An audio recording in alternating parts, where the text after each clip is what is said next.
When parents choose predators over their children's safety, bad things happen.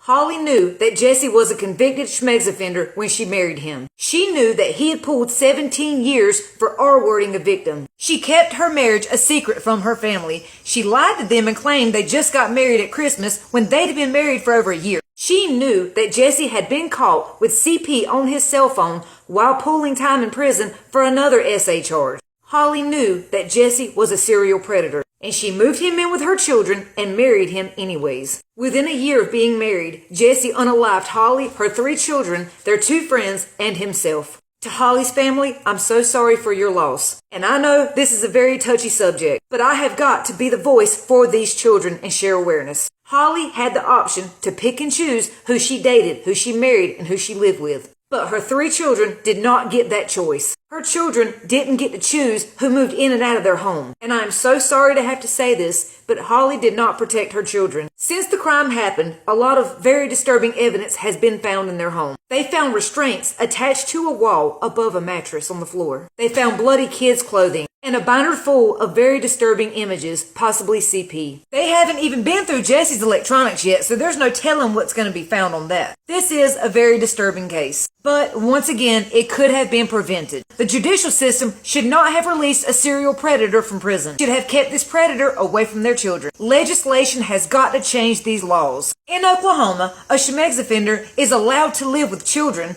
and stepchildren as long as those kids aren't their victim. That is not okay. A convicted SO has no business living with anyone's children. Those laws should have been changed years ago. So you're telling me he can SA someone else's children and then he's allowed to live with his own children and stepchildren? That's not safe. Common sense tells you something bad is going to happen here. Now, statistics have proven when a mother moves in a male who is not biologically related to the children, there is a very high chance those kids will be SA'd. I mean, if there's a high chance of it happening with their biological family, then you know there's a very high chance it can happen with non-biological family. Ladies, you have got to stop making up excuses for these predators. But he knows I love him.